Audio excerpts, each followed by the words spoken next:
अस्सलाम वालेकुम दोस्तों मां सभिनी खे पंहिंजे चैनल ते भली कार थो चवां। दोस्तों मां तव्हांखे टेक्नोलॉजी हवाले सां मालूमाती वीडियो ॾींदो आहियां। अॼु बि तव्हां लाइ हिकु मालूमाती वीडियो खणी आयो आहियां। हिन वीडियो में मां तव्हांखे इहो ॿुधाईंदुसि त तव्हां पंहिंजे मोबाइल फ़ोन में सिंधी जो कीबोर्ड जेको आहे हिकु बहितरीनु कीबोर्ड आहे उहो तव्हां कीअं इंस्टॉल कयो। हीउ जो कीबोर्ड आहे हिन कीबोर्ड जा तमामु घणा फ़ाइदा आहिनि। एतिरे क़दुरु जो हिन कीबोर्ड में जेके तव्हां कंहिं मैसेज मोकिलणु चाहियो था, तव्हां मैसेज टाइप न कयो, पर तव्हां सिर्फ़ु ॻाल्हायो त मैसेज टाइप ख़ुदि ब ख़ुदि ई कीबोर्ड करे वठंदो। दोस्तों वीडियो शुरू करण खां पहिरियां मां तव्हांखे गुज़ारिश कंदो आहियां, जेके तव्हां मुंहिंजे चैनल ते नवां आहियो त मुंहिंजे चैनल खे सब्सक्राइब कयो, उन सां गॾु घंटी जे बटन ते क्लिक करियो। अचो हलंदा पाण वीडियो की तरफ़। दोस्तों तव्हांखे प्ले स्टोर ते वञिणो आहे। प्ले स्टोर ते वञी करे माइक्रोसॉफ्ट स्विफ्ट की, हीउ जेको तव्हां ॾिसी रहिया आहियो, हीउ जेको आहे कीबोर्ड माइक्रोसॉफ्ट स्विफ्ट की जे नाले सां, तव्हां हिनखे कीबोर्ड खे प्ले स्टोर तां डाउनलोड कयो। डाउनलोड करण खां पोइ हिन सेटिंग्स जेके आहिनि उहे मां तव्हांखे सम्झाईंदुसि त हिन सेटिंग्स कहिड़ियूं आहिनि, जंहिंजे हिन जी बहितरीनु सेटिंग्स आहिनि। सभ खां पहिरियां तव्हां हिते ईंदव लैंग्वेजिस में। लैंग्वेजिस वञी करे तव्हां हिते मथे सर्च कंदव सिंधी। ये सिंधी लैंग्वेज मां सिंधी अरबिक जेका आहे लैंग्वेज एड कई आहे। तव्हां सिंधी उर्दू ॿियूं मुख़्तलिफ़ लैंग्वेजिस हिन में एड करे सघो था।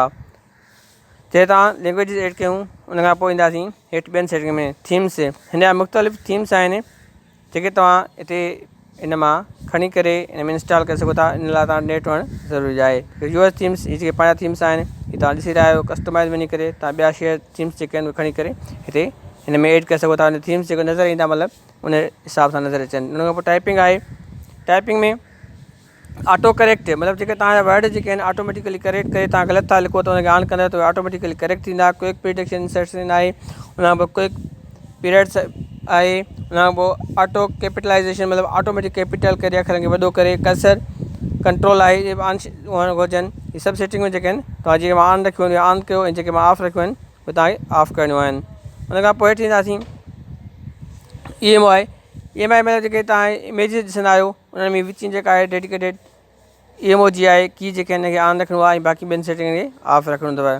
उन खां पोइ आहे रिच इनपुट। रिच इनपुट में जेके तव्हां थी वई ॻाल्हि वॉइस जी। वॉइस जेको टाइपिंग जेका हुआ उहा तव्हां हिन खे ऑन कंदव त वॉइस जी टाइपिंग जेका हुआ ऑन रहंदी, न त ऑन न थींदी। ऑटोमेटिकली ऑन न हूंदी आहे, हिन खे ऑन करिणो पवंदो आहे। मतिलबु हिन में अची करे तव्हांखे हिन खे ऑन करिणो आहे। वॉइस क्लिक कंदासीं ऐं उहो अखर कीअं लिखंदो उहो मां तव्हांखे अॻिते सम्झायां थो। हिन खां पोइ आहे लेआउट।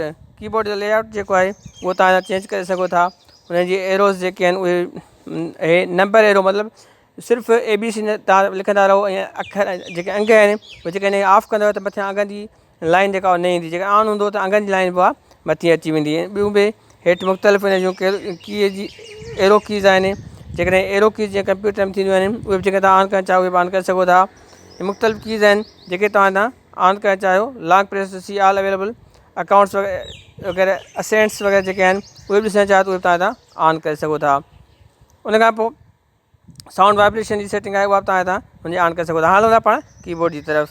हीअ कीबोर्ड में लैंग्वेजिस थी वई, इन जी ॿियूं मुख़्तलिफ़ सेटिंग थी वियो। हाणे ॾिसो त कीबोर्ड कमु कीअं करे पियो।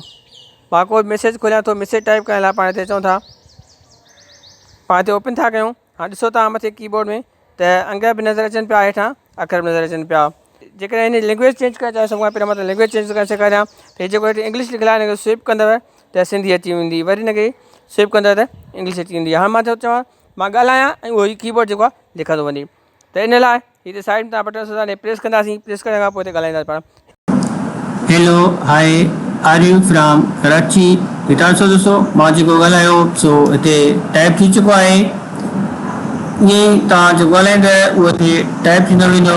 हीअ हिन कीबोर्ड जो फीचर आहे जंहिंसां तव्हां ॻाल्हाए करे मतिलबु मैसेज टाइप करे सघो तमामु जल्दी में।